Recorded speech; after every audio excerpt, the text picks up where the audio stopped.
महात्मा काश्यप के समय रहते लौट जाने पर तक्षक शीघ्र हस्तिनापुर नगर में जा पहुंचा।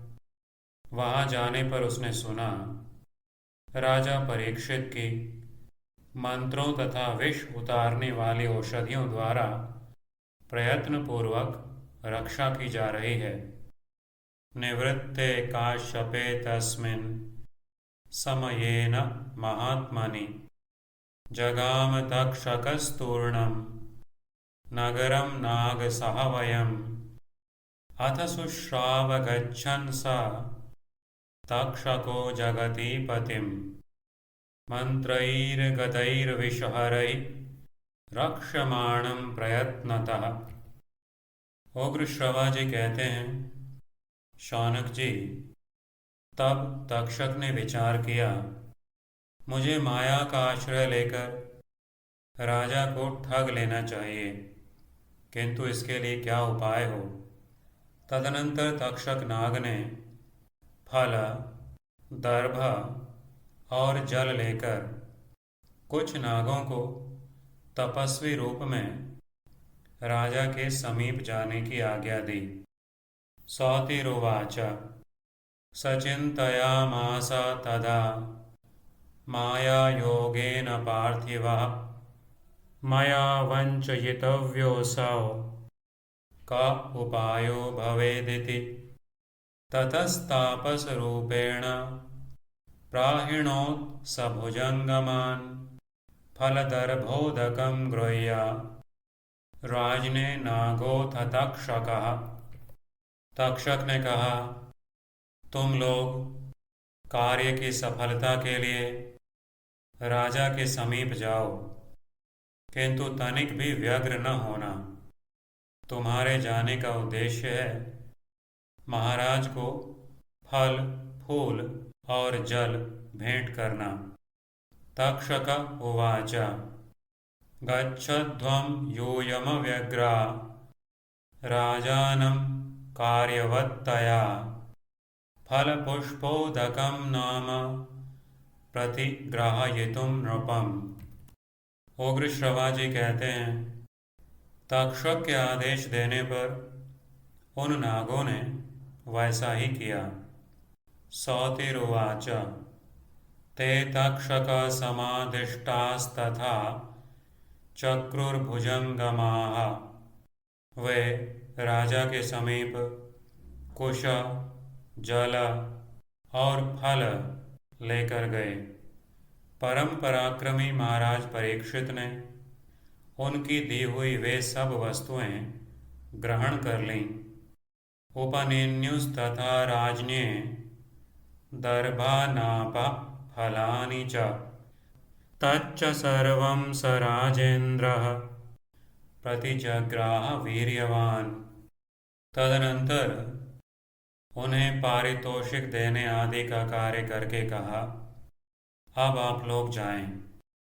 तपस्वियों के वेश में छिपे हुए उन नागों के चले जाने पर राजा ने अपने मंत्रियों और सुहृदों से कहा, ये सब तपस्वियों द्वारा लाए हुए बड़े स्वादिष्ट फल हैं, इन्हें मेरे साथ आप लोग भी खाएं। ऐसा कहकर मंत्रियों सहित राजा ने उन फलों को लेने की इच्छा की। कृत्वा तेषां च कार्याणि गम्यतामित्युवाच तान् गतेषु तेषु नागेषु तापसच्छद्मरूपिषु अमात्यान् सुहृदश्चैव प्रोवाच स नराधिपः भक्षयन्तु भवन्तो वै स्वादुनीमानि सर्वशः तापसैरूपनीतानि फलानि सहिता मया ततो राजा ससचिवः फलान्यादातुमैच्छत। विधाता के विधान एवं महर्षि के वचन से प्रेरित होकर राजा ने वही फल स्वयं खाया जिस पर तक्षक नाग बैठा था। विधिना संप्रयुक्तो वै ऋषिवाक्येन तेन तु यस्मिन्नेव फले नागस्तमेवाभक्षयत् स्वयं। शौनक जी, खाते समय राजा के हाथ में जो फल था उससे एक छोटा सा कीट प्रकट हुआ। देखने में वह अत्यंत लघु था। उसकी आंखें काली और शरीर का रंग तांबे के समान था। ततो भक्षयतस्तस्य फलात् कृमिरभूदणुः ह्रस्वकः कृष्णनयनस्ताम्रवर्णोऽथ शौनक। नृपश्रेष्ठ परीक्षित ने उस कृमि को हाथ में लेकर मंत्रियों से इस प्रकार कहा, अब सूर्यदेव अस्ताचल को जा रहे हैं, इसलिए इस समय मुझे सर्प के विष से कोई भय नहीं है। सतं गृह्य नृपश्रेष्ठः सचिवानिदमब्रवीत् अस्तमभ्येति सविता विषादद्य न मे भयम्।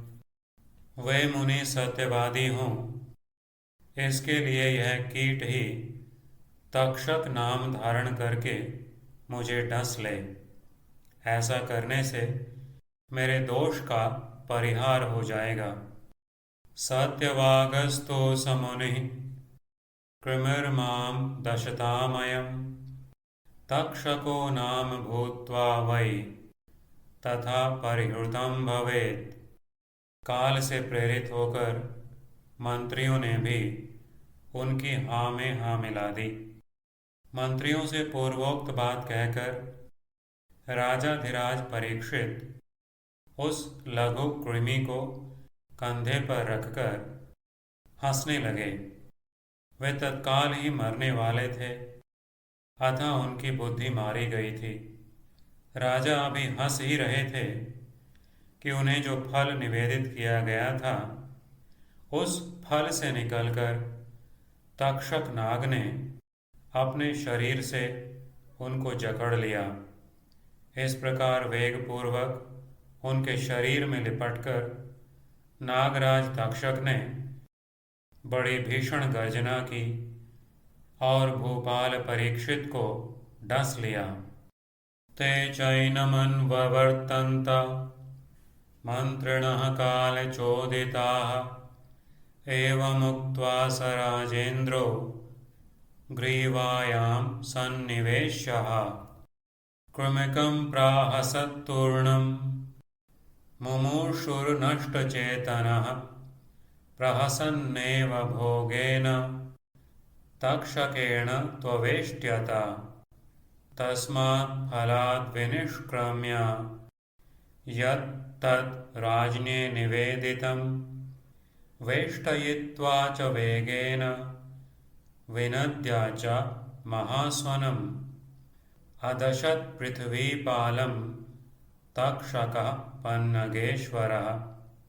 इस प्रकार श्री महाभारत आदि पर्व के अंतर्गत आस्तिक पर्व में तक्षक दंशन विषयक 43वां अध्याय पूरा हुआ। इति श्री महाभारते आदि पर्वणि आस्तिक पर्वणि तक्षक दंशे 43 अध्यायः।